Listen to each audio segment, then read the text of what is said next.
Hi, I'm Jim Ferrell, an auctioneer in Orlando, Florida, and greetings from the Sunshine State. The name of this video is Auctions. How much do they cost, and can you explain the buyer's premium? Well, yes I can. As a long-term auctioneer, I can tell you all about the business. For instance, in real estate auctions, there is quite a cost because of the huge advertising budget you must have. So therefore, the customer will have to pay for this in advance as the normal rule. And these can cost anywhere from $10,000, $20,000, up to $50,000 depending on the budget and the price of the property.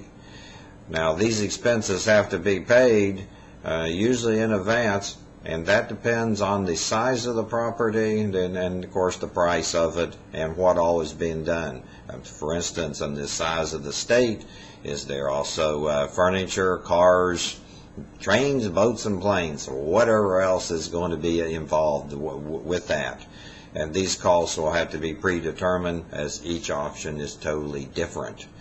The absolute auctions, of course, you know that they will bring the most traffic to the auction, and therefore usually brings a whole lot more money if it's sold absolute. And that means you start it at $1 and whatever to bring it will bring. If you use the proper advertising budget, and draw a whole lot more people who are going to be bidding a whole lot higher, this is always the best way to go. Reserve auctions, you really lose your money if the auction item does not sell, and this is very common in this modern times right now because people do not like to show up if they know there's a reserve on the auction. So that's a little bit about the cost there. The buyer's premium was invented by Britain a long time ago. And what this is the buying customer will pay for the cost of the sale. Let's use this as an example of, say it was a 10% buyer's premium. That item sold at $1,000, so therefore the customer would be charged $1,100. That's $1,000 for what it sold for. We call this the hammer price.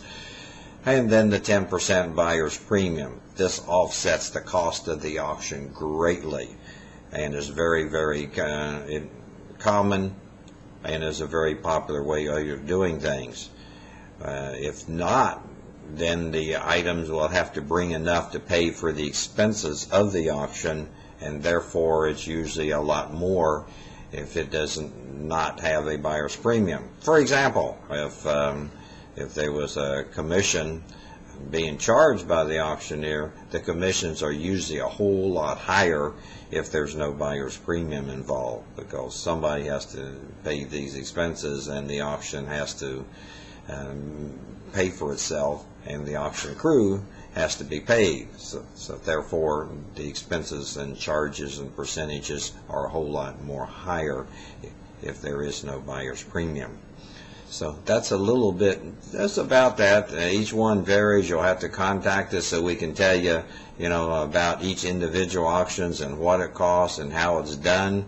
But the bottom line is, like especially for real estate auctions, the price the buyer pays is normally the same. If they're paying $500 for a piece of property with a buyer's premium, that means they're paying $550. However, if there is no buyer's premium, the cost will still be the same, because the price would be $550,000 would be what they would have to be paying for the property, especially if it was a reserve auction and they had a $550 reserve on there with no buyer's premium. So the price would be, normally the same whether they're paying, higher or lower for the property. If a person, this is another example here, if they only had $500,000 and there was no buyer's premium, then they could buy the property for $500,000. However, if they still just had the same $500,000 and there was a 10% buyer's premium, then they could only bid $455,000. Therefore, the $455,000 plus the 10% would equal $500,000. So the price is normally the same regardless which way they pay for it, whether there's a buyer's premium or not at a real estate auction, because of the limit that people will have to pay on this. So I hope that wasn't too confusing. If it was, just simply send us an email. And by the way, you have permission to forward this video to your friends. Go ahead and forward it to them so they can understand the auction process. And please let us know, how we're doing. Please respond to us. You can call me at Jim Ferrell at the email at jimferrell.com, or you can reach us at twitter.com/Jim Ferrell. That's twitter.com/Jim Ferrell. Please get in touch with us and let us know if you have any other questions. We have a series of 20 videos that you can sign up for that's absolutely free. So contact us, and thank you very much. Again, greetings from Florida, and God bless you.